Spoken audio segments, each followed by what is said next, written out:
সম্মানিত ভিউয়ার্স, কেমন আছেন সবাই? আশা করি আল্লাহর রহমতে ভালো আছেন, সুস্থ আছেন। আপনাদের সাথে আমি রয়েছি মোহাম্মদ রাশেদ মুশারফ, শিক্ষক নিবন্ধনধারী, কারিগরি শিক্ষা ও trade instructor, Itna Nurpur DD মাদ্রাসা, ইটনা, কিশোরগঞ্জ। সম্মানিত ভিউয়ার্স, আমার নিজ জেলা জামালপুর ও নিজ উপজেলা সরিষাবাড়ি উপজেলা। সম্মানিত ভিউয়ার্স, আজকের আলোচ্য বিষয় ষষ্ঠ গণবিজ্ঞপ্তি 2025-এ উচ্চ নম্বরধারীদের জন্য সেরা 5 ধরনের প্রতিষ্ঠান। সম্মানিত ভিউয়ার্স, আমার স্ক্রিনশটে দেখতে পাচ্ছেন যে ষষ্ঠ গণবিজ্ঞপ্তি 2025-এ যারা ভালো মানের প্রতিষ্ঠানে চাকরি করতে চান বা যারা উচ্চ নম্বরধারী তারা এই 5 ধরনের প্রতিষ্ঠানে বাইরে চয়েস দিবেন না। কারণ মেধাবীরা পড়াশোনা করে, বুদ্ধিমানরা চাকরি পায়। এজন্য কিছু বুদ্ধি নিজে রাখতে হয়, না রাখলে হয়তো আপনি ভালো মানের প্রতিষ্ঠান খুঁজে পাবেন না। তো যাই হোক, আমি আপনাদের জন্য আজকে যে ধরনের একটি ভিডিও নিয়ে আসলাম সেটি অবশ্যই ফলো করবেন এবং দেখে যদি ভালো লাগে অবশ্যই লাইক কমেন্ট শেয়ার দিতে ভুলবেন না। সম্মানিত ভিউয়ার্স, প্রথম যে ধরনের প্রতিষ্ঠান আপনারা চয়েস দেবেন সেটি হলো জিয়া পরিবারের নামে, যেমন খালেদা জিয়া, জিয়াউর রহমান, তারেক জিয়া, আরাফাত রহমান কুকু, বা বিএনপির পরিবারবর্গর নামে অর্থাৎ জিয়া পরিবারবর্গের নামে যে আত্মীয় স্বজনগুলোর প্রতিষ্ঠানগুলো রয়েছে সেইগুলো প্রতিষ্ঠানে আগে চয়েস দেবেন, কারণ এই সকল প্রতিষ্ঠান সবার আগে জাতীয়করণ হবে।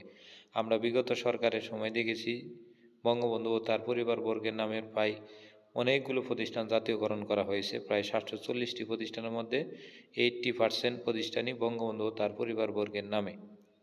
তো সেই হিসেবে যদি 2025-এর পরে যদি কোনো দল ক্ষমতায় যায়, সেটি অবশ্যই আপনারা জানেন যে বাংলাদেশ জাতীয়তাবাদী দল হতে পারে। তো সেই হিসেবে এটি আপনারা দিতে পারেন। 2 নম্বর হলো pilot girls school and college বা পাইলট উচ্চ বিদ্যালয় বা পাইলটভুক্ত যে প্রতিটি উপজেলায় একটি করে প্রতিষ্ঠান রয়েছে, আপনারা সবাই জানেন।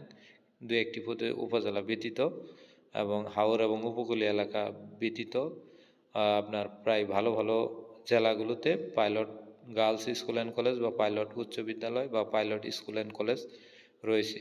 তো এটি আপনারা দেখে শুনে 2 নম্বর সিরিয়ালে রাখতে পারেন।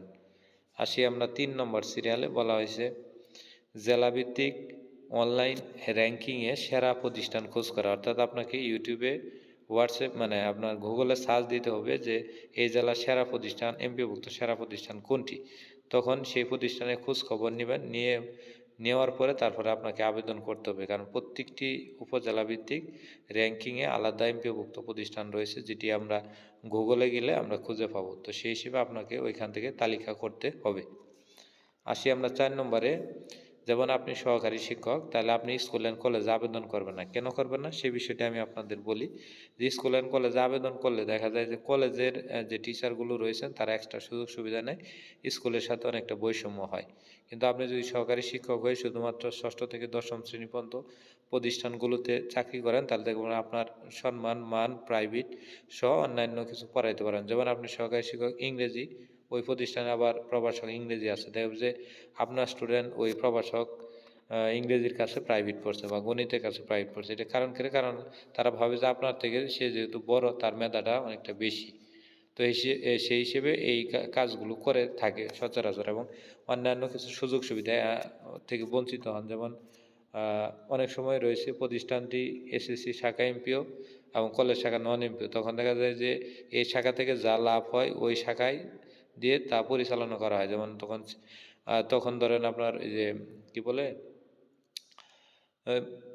ছাত্রছাত্রীদের রেজিস্ট্রেশনের টাকা বা অন্যান্য কোনো খাত থেকে যদি টাকা আসে সেক্ষেত্রে এখানে ভর্তুকি দেওয়া হয়।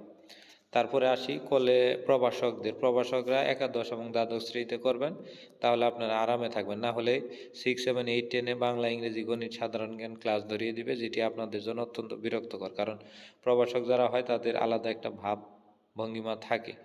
তো সেই হিসেবে আপনারা ভুলেও এই স্কুল অ্যান্ড কলেজগুলো না দিয়ে সরাসরি একাদশ এবং দ্বাদশভুক্ত যে কলেজগুলো রয়েছে সেগুলো দেওয়ার চেষ্টা করবেন, একটু দূর হোক বা কাছে হোক। তারপরে আমাদের যে বিষয়টি রইল মাদ্রাসায় আবেদন করবেন না একটি কারণ আপনি যদি প্রভাষকও হন তাহলে ইবতেদায়ী পর্যায়ে অর্থাৎ 1, 2, 3, 4 আপনাকে ক্লাস ধরিয়ে দিবে। কারণ অধিকাংশ মাদ্রাসা 99% মাদ্রাসা হলো ইবতেদায়ী থেকে, ইবতেদায়ী ছাড়া কোনো মাদ্রাসা নেই। সেক্ষেত্রে প্রভাষক এবং সহকারী শিক্ষক যারা রয়েছেন তারা এই ক্ষেত্রে আবেদন করবেন না, উচ্চ নম্বরধারী যারা। যদি নিজ জেলা থেকেও একটু দূরে প্রতিষ্ঠানে যেতে হয় তারপরেও যাবেন, তারপরেও মাদ্রাসায় আবেদন করবেন না। এটি সহকারী শিক্ষক এবং প্রভাষক উভয়ের জন্য প্রযোজ্য।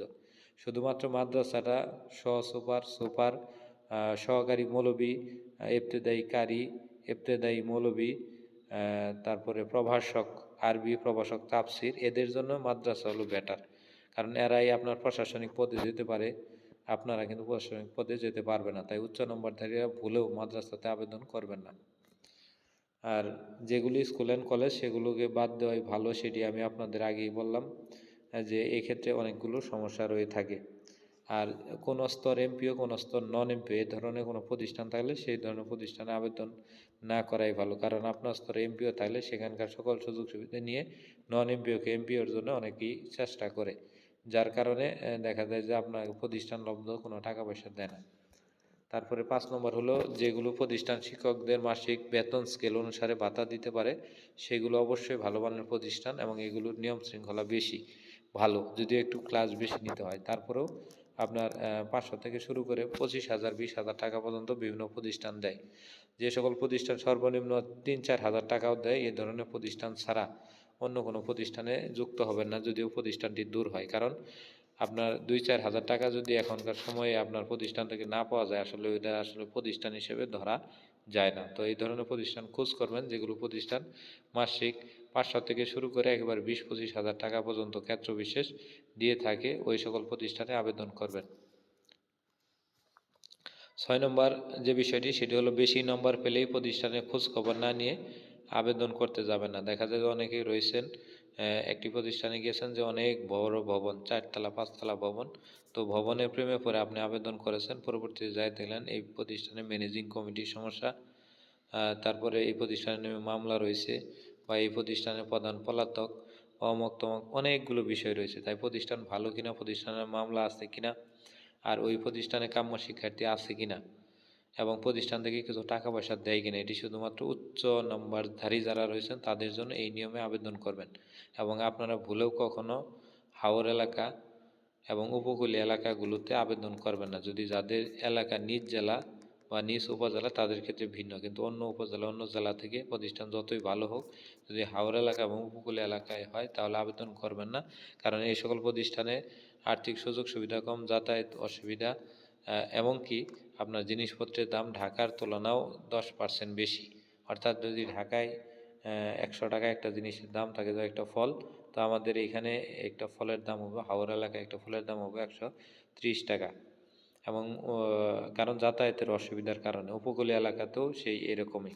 তো সম্মানিত ভিউয়ার্স, আশা করি যে ষষ্ঠ গণবিজ্ঞপ্তি 2025-এ উচ্চ নম্বরধারী যে 5 ধরনের প্রতিষ্ঠানের বিষয়টি বললাম, এই ধরনের প্রতিষ্ঠানে আবেদন করবেন। আশা করি আপনাদের ভালো মানের একটি প্রতিষ্ঠান খুঁজে পাবেন। অর্থাৎ একটি প্রতিষ্ঠানে খোঁজ খবর নিয়ে প্রতিষ্ঠান প্রধানের সাথে কথা বলে তারপরে আবেদন করবেন। আর প্রতিষ্ঠান প্রধানের সাথে যোগাযোগের জন্য প্রত্যেকটি প্রতিষ্ঠানে EIN নম্বর আছে 6 ডিজিট। এই 6 ডিজিটের আগে 01309 যোগ করলে প্রতিষ্ঠান প্রধানের ফোন নাম্বার যুক্ত হবে। এটি হলো শর্ট টেকনিক প্রতিষ্ঠান প্রধানের নাম্বার। আমি আবারও বলছি, প্রত্যেকটা প্রতিষ্ঠানে EIN নম্বর আছে, যেটি পরিচিত নম্বর, তার আগে 01309 যোগ করে আপনারা ফোন দিবেন। অধিকাংশ প্রতিষ্ঠান প্রধানে আপনার ফোন ধরবে, অর্থাৎ সম্পূর্ণ বিষয় প্রতিষ্ঠানে জেনে তারপরে আবেদন করবেন। আশা করি ভিডিওটি বুঝেছেন। ভিডিওটি ভালো লাগলে অবশ্যই লাইক কমেন্ট শেয়ার দিতে ভুলবেন না।